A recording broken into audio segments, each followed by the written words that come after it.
태풍이 올라오고 있고 또 무더운 여름 날씨가 계속되고 있습니다. 또 휴가 중에 계신 또 우리 성도님들도 많이 계신 것 같습니다. 하나님께서 평강과 은혜로 가정마다 돌보시고 인도해 주시기를 원합니다.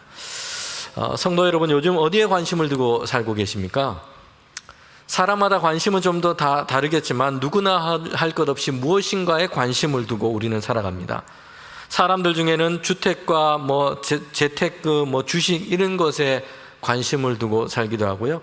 건강과 신체적인 어떤 미모에 관심을 두기도 합니다. 많은 시간을 들이고 집중해서 그것을 생각하고 관심을 두고 있는 것, 그것이 진짜 우리가 사랑하는 것입니다. 내가 정말 많은 시간을 들이고 집중해서 생각하고 있고 어디에 관심을 두고 있는지 한번 생각해 보면 좋겠습니다. 그리고 때로는 그것이 애착을 넘어서 거기에 사람이 노예가 되고 거기에 지배를 당하기도 합니다. 예전에 교회에 있었던 일이라고 합니다. 당시 부동산이 붐이었습니다. 한 분이 헌신 예배를 인도를 맡았습니다. 한 주간 그런데 주중에 고민하고 생각하고 또 고민했던 일이 있어요. 그 아파트를 매입해야 되느냐 말아야 되느냐, 이거 고민을 하고 있었던 것입니다. 부동산 투자에 온 정신을 쏟고 있었습니다. 그리고 주일이 되었고 속한 부서 헌신 예배였습니다. 인도를 맡았는데 앞에 나서서 이런 실수를 하게 됩니다. 이제 다 같이 찬송가 202동 부르겠습니다 라고 한 것입니다. 온 마음과 생각이 거기에 지금 가 있으니까 이런 실수를 하게 된 것입니다. 오늘 우리는 어디에 관심을 두고 있습니까? 어디에 생각과 마음을 쏟고 계십니까? 예수님 우리에게 천국, 하나님의 나라에 대해서 말씀하고 있습니다. 그것은 천국이 이런 곳이야, 천국은 마치 이런 곳이다 라고 단순히 설명하고 지금 소개하고 있는데 목적이 있지 않습니다. 우리가 천국, 하나님의 나라에 관심과 마음을 두고 살아가야 한다라고 말씀하고 있는 것입니다. 오늘 본문에 속한 이 마태복음 13장은 천국의 비유로 알려져 있습니다. 천국이 이렇다 말씀하시는데 7가지 비유를 얘기하고 계십니다. 7가지 비유가 어떠한지 한번 볼까요? 첫 번째는 씨 뿌리는 비유, 겨자씨 비유, 누룩의 비유, 가라지의 비유, 감추인 보화의 비유, 값진 진주를 사는 장사의 비유, 그리고 물고기를 모은 그물의 비유입니다. 그리고 오늘 읽은 이 본문은 마지막 뒤에 3가지의 이 비유를 지금 우리가 본문으로 읽은 것입니다. 이런 7가지의 천국의 비유는 천국이 가지고 있는 그 특징에 대해서 설명하고 있습니다. 천국의 모습이 어떠한지, 그 특징, 그 아름다움이 어떠한지를 한마디로 한 가지로 정리하고 있지 않아요. 천국에 가진 그 풍성한 특징, 그 아름다움을 여러 각도에서 지금 비추어 보고 보여주고 있는 것입니다. 우리가 보석 같은 것을 보면 빛을 비추는 그 방향, 또한 보는 그 방향과 시각에 따라서 찬란한 아름다움이 다양하게 드러나게 됩니다. 지금 예수님께서는 천국에 대해서 지금 제자들에게, 우리에게 이렇게 설명을 하고 계신 것입니다. 위에서도 보여주고 또 아래에서도 보여주고 앞에서도 보여주고 옆에서도 보여주고, 야, 천국이 이런 곳이야, 이렇게 값진 것이야 라고 지금 말씀하고 있는 것입니다. 예수님의 이 말씀을 통해서 천국의 그 큰 가치와 그 풍성한 아름다움이 어떠한지를 우리에게 지금 말씀해 주고 있어요. 특별히 비유라는 이 방법을 통해서 말씀하셨는데, 지금 천국이라고 하는 것은 사람들이 손에 들고 있는 것, 눈에 보고 있는 것, 소유하고 있는 것, 그 어떤 것과도 동일한 것이 아니었어요. 그래서 이 비유라는 것을 통해서 완전히 똑같지는 않지만 유사성이 있는 어떤 사람의 경험, 이런 사건들을 통해서 천국이란 이런 곳이다 라고 지금 설명해 주고 있는 것입니다. 주님께서 이렇게 천국에 대해서 우리에게 말씀하고 있는 것, 또 제자들에게 말씀하고 있는 것은 천국을 얻고 천국을 살고 천국에 들어가도록 하시기 위해서인 것입니다. 오늘 우리가 성경을 통해서 보게 되는 것이 있습니다.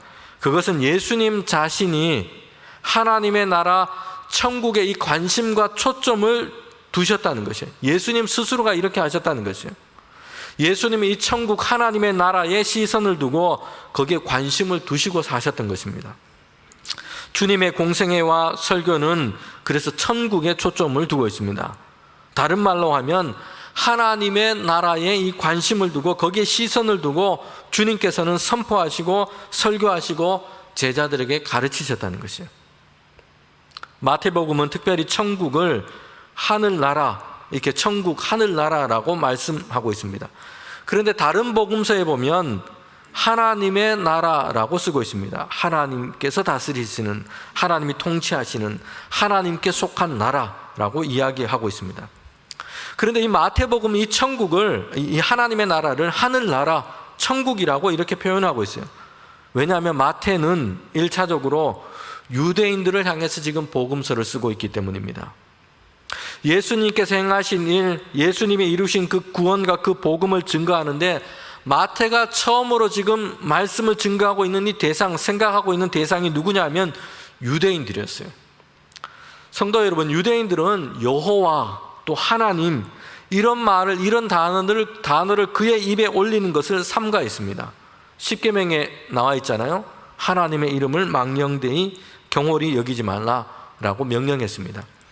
그래서 유대인들은 아예 여호와, 야훼, 하나님이라고 하는 이 단어조차 그들의 입에 오르는 것을 삼가했던 것입니다.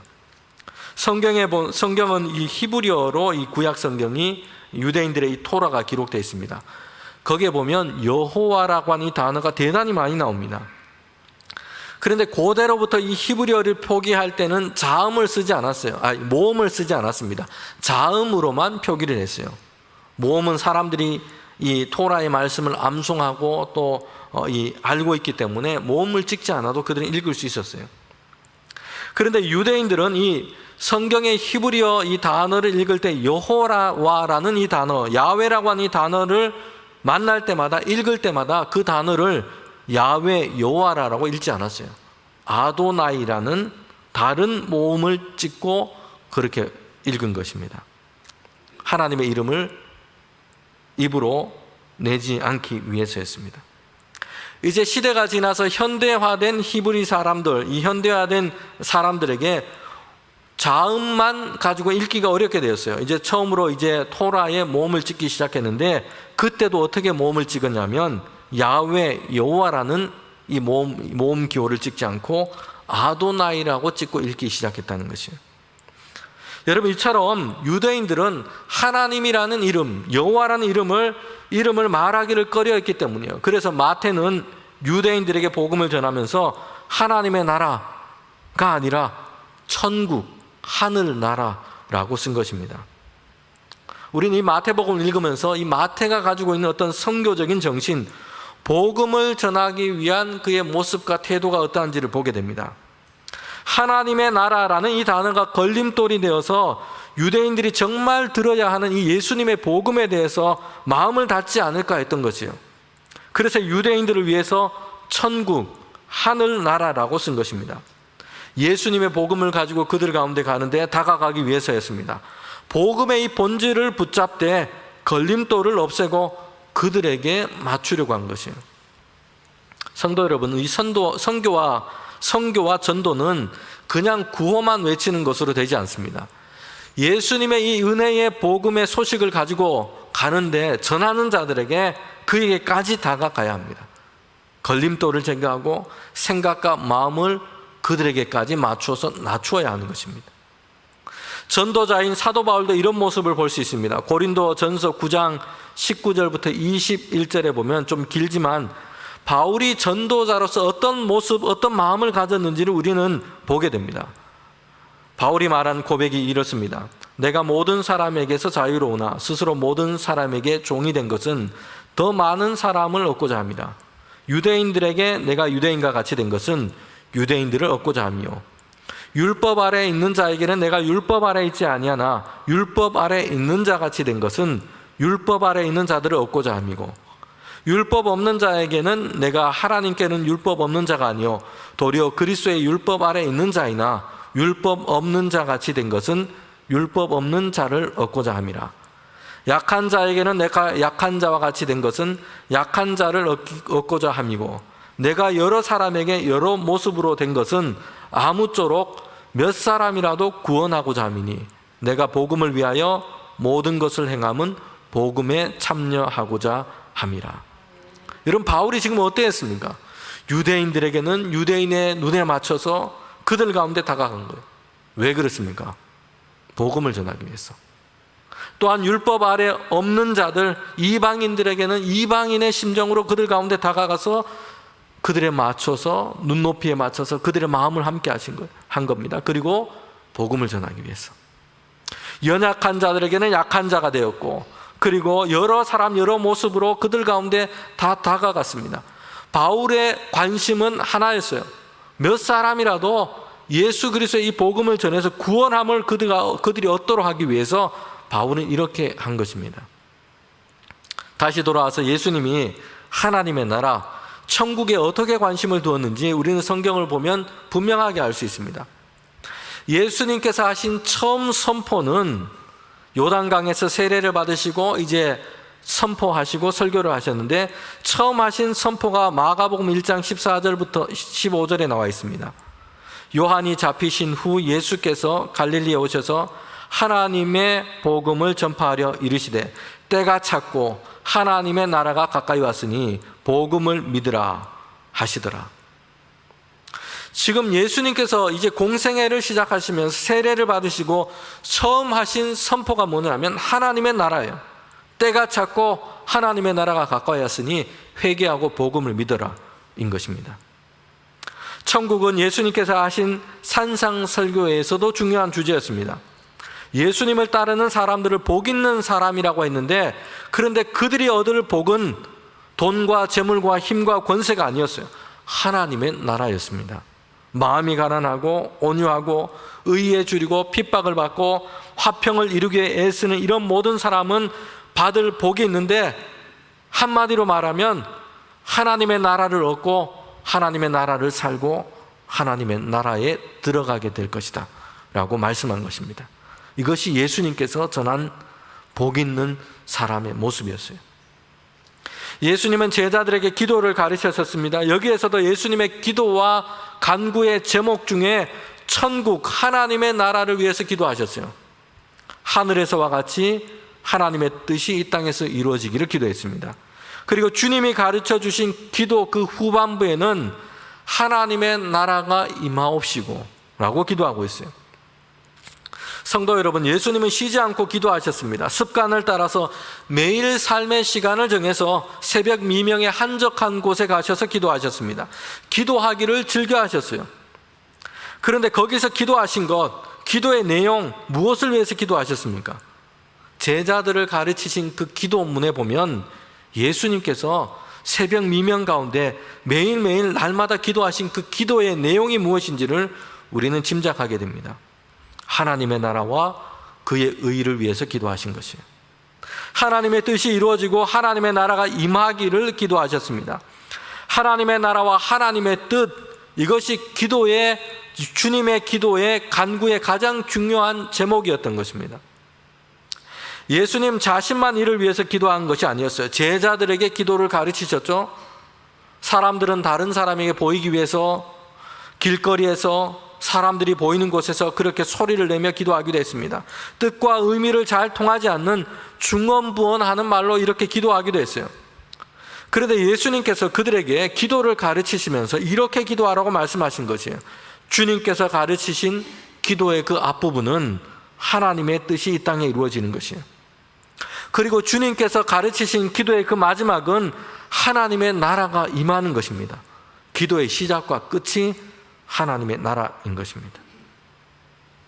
이제 우리의 시선과 관심, 우리의 기도와 제목이 주님께서 가르치신 그 말씀을 따라야 할 줄 믿습니다.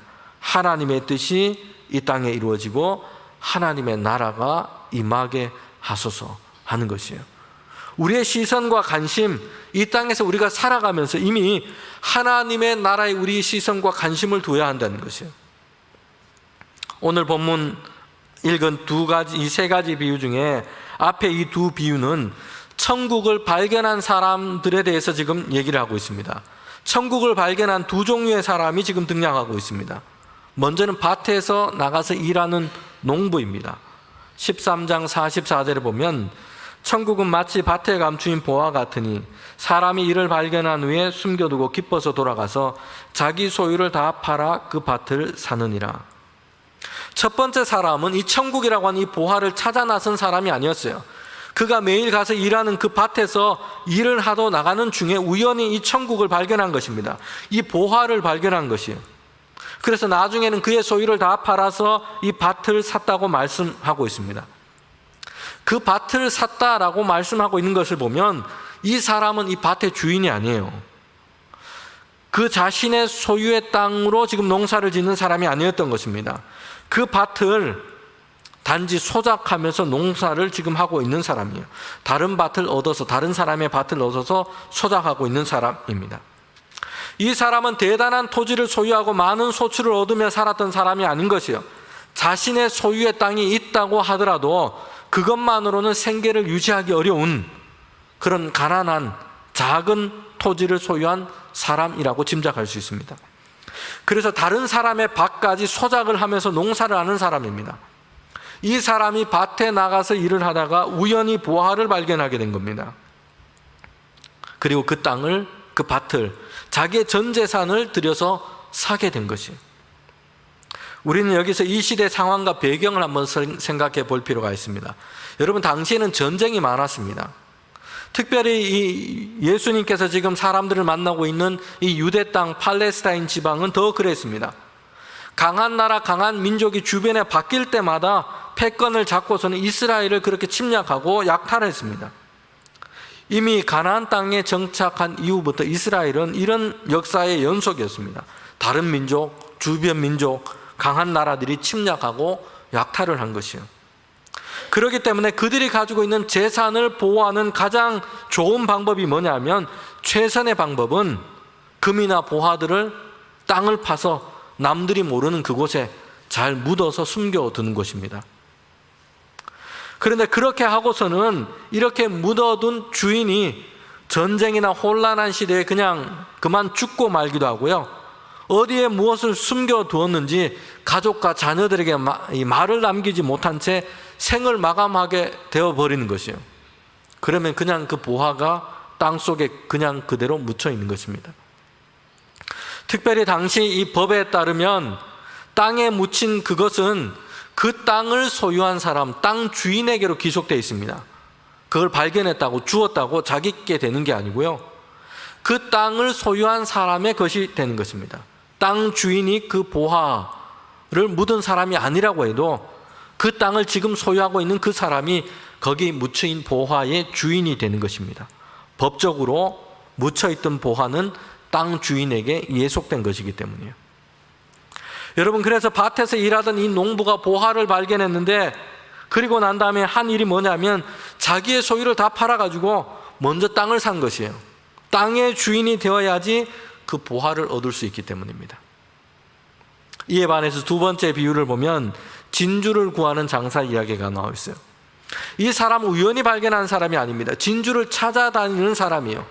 값진 진주를 얻기 위해서 돌아다니며 애를 쓰고 있는 사람입니다. 그러다가 정말 값진 진주, 이전에는 볼 수 없었던 정말 값진 진주를 발견하게 된 겁니다. 농부와 차이가 있죠. 스스로 값진 진주를 얻고자 관심을 가지고 있었고, 이를 얻기 위해서 그는 다니고 있는 사람이었어요. 극히 값진 진주를 발견하게 됐습니다. 이전에는 그가 보았고 지금까지 그가 만지고 가졌던 이 다른 진주와는 비교할 수조차 없는 아주 값진 진주를 발견하게 된 것입니다. 그래서 자신의 소유를 전체를 다 팔아서 이 진주를 사게 된 것입니다. 천국을 발견한 사람은 이렇게 다룰 수 있다는 것이요, 그냥 일상적인 삶을 살아가고 있는데 어느 날 특별히 하나님의 은혜가 그에게 임했습니다. 하나님이 그에게 오셨고 그 사람 안에, 하나님 안에 이루신 그 천국을 그가 맛보게 된 것이, 얻게 된 것입니다. 그리스도 예수를 만나게 되었고 그 복음이 그에게 들어왔는데 믿음으로 그의 마음이 열리게 된 것이에요. 성령이 역사하신 것이죠. 하나님이 살아계시며 하나님께서 그의 은혜로 나의 삶을 인도하시고 예수님 안에서 나를 위하여 구원을 이루셨다, 이 복음이 그에게 믿어지게 된 것이에요. 여러분, 그는 종교적이고 영적인 일에 큰 관심이 있었던 것이 아니었어요. 그런데 하나님께서 행하신 그 은혜의 사건 안에 그는 그냥 그렇게 들어가게 된 것입니다. 하나님의 존재와 하나님의 나라를 소망 가운데 발견하게 되고 이것을 믿음으로 품게 된 것이에요. 반대로 진주 장사와 같은 사람도 있습니다. 삶의 의미를 찾기 위해서, 어떤 영원한 신적인 존재를 갈망하고 살아가는 사람들도 있습니다.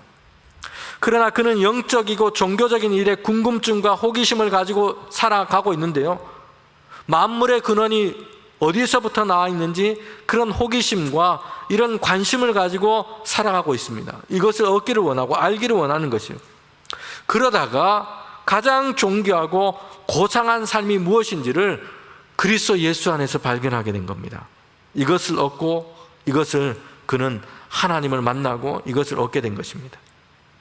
예수님께서 이루신 그 십자가와 그 구원의 은혜가 얼마나 위대한지를 그는 보게 되었습니다. 다른 종교나 자신의 인격과 도덕으로 기대할 수 없는, 비교할 수 없는 하나님의 놀라운 그리스도 안에 이루신 그 구원의 은혜를 그는 경험하게 된 것이에요. 하나님의 나라를 보게 된 것입니다. 하나님께서는 예수님 안에서 모든 죄와 어둠과 사망을 없게 하시고 영원한 생명과 구원을 주신 이 사건을 그가 복음 안에서, 예수 안에서 발견하게 된 것이에요. 하나님 안에서 그 믿음의 삶을 살고 시작하게 된 것입니다. 그 값진 것을 그는 발견하게 된 것입니다. 한 사람은 우연히 발견했어요. 그리고 한 사람은 찾다가 발견했습니다. 그런데 이 두 사람이 보인 반응은 동일합니다. 천국의 그 보배로움을 알게 되었어요. 그리고 자신의 소유를 다 팔았어요. 이전에 값 있다고 생각했던 것, 이전에 소중하다고 생각했던 것, 이 모든 것을 다 팔아서 그들은 천국을 사고 천국을 선택한 것입니다. 천국의 그 가치와 보배로움을 알았기 때문이에요. 그것을 얻는 그 기쁨 때문에 다른 것을 대가로 다 지불하고서도 아깝지 않다라고 생각한 것이에요. 천국을 얻고 살게 된 것입니다. 알래스카라고 하는 이 지역이 있는데 지금은 미국에 속해 있습니다. 그런데 이 땅은 원래는 러시아 땅이었습니다. 1870년경에 이제 미국이 러시아로부터 이 땅을 매입하게 됐어요. 당시 러시아는 재정적으로 어려웠습니다. 그리고 강대국이었던 영국으로부터 이 영토의 어떤 위협을 받고 있었습니다. 보시다시피 알래스카는 러시아 대륙에서 멀리 떨어져 있어요. 군사를 보낼 수도 없고 뭐 어떻게 방어를 할 수도 없습니다. 그런데 바로 밑에 붙어 있는 캐나다라고 하는 이 지역은 당시 영국 영이었습니다. 그러니 러시아가 생각해 보니 우리가 이 땅을 가지고 있어도 얼마 되지 않아 지키지 못하고 영국에게 이 땅을 빼앗겼고 말 것이다 라고 생각한 것입니다. 사실 러시아는 알래스카라고 하는 이 땅에 그래도 어느 정도 많은 자원이 있다는 것을 인지하고 있었습니다. 그럼에도 불구하고 그 땅을 지킬 수 없었기 때문에, 그런 생각을 했기 때문에 당시에 그래도 값을 받고 미국에 파는 게 낫겠다고 생각했어요. 오늘날 우리 돈으로 2조 원 정도의 저 큰 땅덩어리를 당시 팔아 넘긴 것입니다. 여러분, 그런데 미국 안에서는 이 일 때문에 사람들의 어떤 불만, 사람들의 원망, 이런 부정적인 일들이, 말들이 미국 안에 그냥 가득했다는 것이에요. 어떻게 저렇게 큰 돈을 들이고 이 거대한 아이스박스를 사느냐, 이렇게 하며 비판하고 사람들이 부정적인 말들을 쏟아낸 것입니다. 그런데 얼마 되지 않아서 사람들의 생각이 다 바뀌게 된 것입니다. 알래스카라고 하는 이 지역에, 그곳에 묻혀져 있는 지하자원, 그곳에 있는 이 광물들이 엄청나게 값비싸다는 것을 알게 되었기 때문이에요. 알래스카라고 하는 이 땅에는 세계 석탄의 10분의 1이나 되는 엄청난 양의 석탄이 거기 매장되어 있었습니다. 목재, 석탄, 천연가스, 철광석, 금과 구리, 많은 이 귀한 이 자원들이 거기 다 매장이 되어 있었던 것이에요. 그리고 후에는 냉전 시대에 미국의 군사 기지로 전략적으로 매우 유용하게 그렇게 활용되기도 했습니다. 진짜 가치가 드러나자 지불했던 것이 전혀 아깝지 않게 된 것입니다. 오히려 부정적으로 생각했던 사람들의 인식이 다 바뀌게 되었어요. 긍정적인 평가로 다 바뀌게 된 겁니다. 사람들이 천국, 하나님의 나라에 관심을 두지 않는 이유가 있습니다. 심지어는 교회를 다니고 있지만 하나님의 나라, 천국에 관심이 적고 이 땅에 먹고 사는 일에만 관심을 두고 살기도 합니다. 천국은 나중에 죽어서 가는 것 정도로만 생각을 하는 것이에요. 지금은 이 땅에서 이 땅에서 지금 부유하고 건강하고 번성하고 성공하고 이런 일에만 관심을 두고 사는 것이죠. 기도하고 생각하고 원하는 것이 이런 것에만 생각이 갇혀 있는 것이요. 그것은 우리 인생 가운데 하나님의 나라, 천국의 가치를 아직 보지 못했기 때문입니다. 하나님의 나라가 우리 가운데 임할 때에 하나님이 주시는 진짜 삶의 가치와 은혜의 삶이 열리는 것입니다. 하나님의 나라가 우리 가운데 임할 때에 세상의 염려, 두려움, 사망과 이 죄의 권세, 이 모든 것으로부터 자유하는 하나님의 은혜와 평강의 기쁨이 우리에게 열리는 것이에요.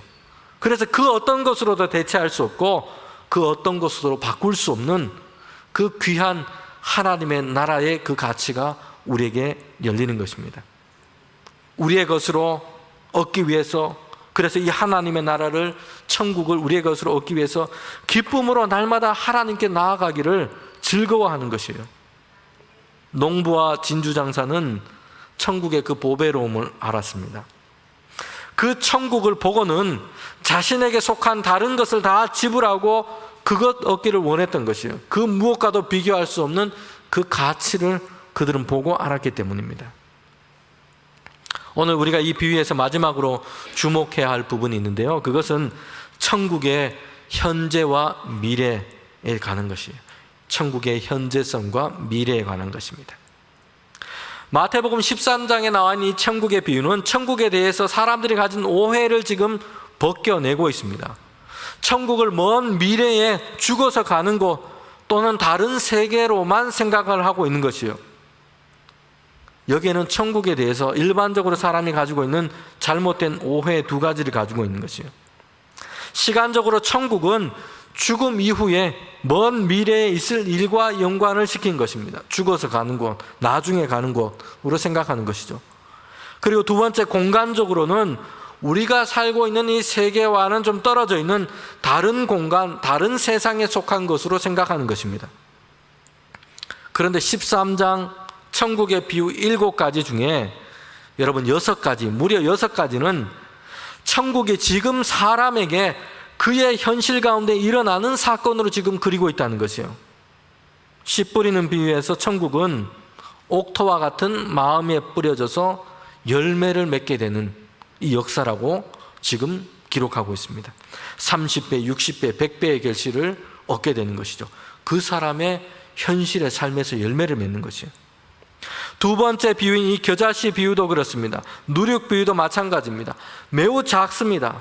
겨자씨 씨앗이 얼마나 작습니까? 그런데 이 작은 겨자씨 씨는 작되, 그러나 작은 것이로되 자란 후에는 커서 나무가 되고 공중의 새가 와서 그 가지에 깃든다 말씀합니다. 자라고 커지고 하나님의 나라의 천국의 현재성에 대해서 지금 얘기하고 있어요. 실제로 이 땅에 살아가는 사람들의 마음과 세상의 현실 가운데 하나님의 나라 천국이 이 현실 가운데 자리에서 자라고 확장해지고 있는 것입니다. 그리고 결실과 열매를 이루어 간다는 것입니다. 그런 의미에서 오늘 우리와 성도들은 우리가 가져야 할 중요한 생각이 있습니다. 천국, 하나님의 나라에 대한 생각이 전환되는 것입니다. 많은 사람들이 천국에 가기만을 원했지 자신의 삶에 지금 현재 천국이 자신의 삶에 천국을, 하나님의 나라를 품지는 않고 지금 살고 있다는 것이요. 나중에 천국 가기를 원하지만 지금 현재 자신의 삶의 천국을, 하나님의 나라를 품지 않은 채 살고 있다는 것이에요. 우리가 가져야 할 믿음이 있습니다. 한번 따라해 봅시다. 나중에 천국에 가는 것만이 아니라 지금 천국이 내 삶에 들어오게 하라. 처음부터 끝까지 다시 한번 읽겠습니다. 나중에 천국에 가는 것만이 아니라 지금 천국이 내 삶에 들어오게 하라. 아멘. 여러분, 이것입니다. 주님께서 지금 비유를 통해 말씀하고 계세요. 고귀하고 보배로운 이 천국이 내 삶에 지금 들어와서 심겨지고 자라게 되는 것입니다. 그래서 하나님의 나라의 이 열매와 결실로 내 삶에 지금 채워지는 것입니다. 지금 천국을 얻고 살아가는 것입니다. 하나님의 은혜를 따라서 천국에 어울리는 사람으로 이미 살아가는 것입니다. 여러분, 이것이 주님께서 지금 제자들에게 오늘 우리에게 이 비유를 통해서 말씀하고 계신 것이에요. 지금 이미 하나님의 은혜를 따라서 천국을 얻었고 지금 이미 천국의 하나님의 나라에 어울리는 사람으로 살아가는 것이에요. 여러분, 그 사람이 미래에 하나님이 이루실 천국을 얻게 될 것입니다. 현재 그리스도 예수 안에서 천국을 얻고 살지 못한 채 있다면 후에 완성하실 그 천국은 허락되지 않을 것입니다. 천국은 이미 오늘 우리에게 시작되어야 합니다. 천국이 완성될 때에 그래야 그때 우리도 거기에 있을 것입니다. 오늘 본문의 마지막 비유는 물고기를 잡는 그 그물의 비유를 얘기하고 있습니다. 13장 47절부터 시작되고 있는데요, 천국은 마치 바다에 치고 각종 물고기를 모으는 그물과 같으니, 이렇게 시작을 하고 있고요. 어떻게 한답니까? 그리고 나중에 그물에 가득 찬 물고기를 이제 물가로 끌어올리고서는 좋은 것은 그릇에 담고 나쁜 것은 내다 버린다는 것이에요. 세상의 끝도 그러하다는 것이에요. 천사들이 와서 의인 중에서 악인을 갈라내고 그들은 풀무불에 던질 것이다 말씀합니다. 세상의 끝에 일어날 완성된 하나님의 나라의 일이 어떠한지를 지금 설명하고 있어요. 마지막에 하나님은 나누십니다. 한편은 하나님의 나라에 들어가고 한편은 심판을 받아서 영벌의 자리로 가는 것입니다. 이 비유에서 미래 마지막에 들어갈 하나님의 나라에 대해서 말씀합니다. 7가지 비유 중에서 가라지의 비유, 미래에 임할 하나님의 나라에 대해서도 말씀하고 있어요. 좋은 씨를 밭에 뿌려 놓았습니다. 그런데 원수 마귀가 이 어둠을 틈타서 그 밭에다가 가라지도 뿌립니다. 추수 때가 되면, 세상 끝날 때가 되면 이제 가라지는 불에 던져지고 곡식은 창고에 들어가게 됩니다. 마태복음 13장 41절 42절입니다. 인자가 그 천사를 보내리니 그들이 그 나라에서 모든 넘어지게 하는 것과 또 불법을 행하는 자들을 거두어 내어 풀무불에 던지리니 거기서 울며 이를 갈게 되리라. 그때의 의인들은 자기 아버지 나라에서 해와 같이 빛나리라. 귀 있는 자들은 들으라. 마지막 때에 세상에 끝날 그 하나님의 나라가 완성되고 그 안에서 살게 되고 빛나게 되는 것이에요. 누가 그렇다고 얘기합니까? 이미 세상에서 현재의 예수 그리스도 안에서 이루어진 그 하나님의 나라를 얻고 품고 사모하고 하나님의 나라 이 천국의 가치를 보고 이를 위해서 살아간 사람들인 것입니다. 성도 여러분, 이미 하나님의 나라가 우리에게 와 있습니까? 어떻게 알 수 있습니까? 우리에게 보배로운 예수 그리스도가 우리의 삶의 주인이 되었고 그리스도께서 이루신 그 구원을 날마다 기뻐하며 천국을 날마다 사모함으로 살고 있습니까? 하나님 안에서 이루신 의와 평강과 예수 그리스도를 따라 살아가는 그 삶의 가치와 기쁨을 두고 있습니까? 그 사람, 그 우리 안에는 하나님의 나라와 천국이 지금 이루어진 것입니다. 로마서 14장 17절 말씀인데요, 함께 읽도록 하겠습니다. 하나님의 나라는 먹는 것과 마시는 것이 아니요 오직 성령 안에서 의와 평강과 희락이라. 아멘. 먹고 마시는 일에서 기쁨과 즐거움을 찾지 않고 하나님의 나라가 내게 임했으면 우리에게는 다른 기쁨이 있는 것이요, 성령 안에서, 주 안에서 의와 평강과 희락이 있는 것입니다. 이 하나님의 나라를 이미 우리에게 허락하여 주셨으니 기쁨으로 하나님의 나라 이 천국을 얻고 살고 그리고 하나님의 나라의 결국에 들어가는 복 있는 우리 모두가 되기를 주님의 이름으로 축복합니다.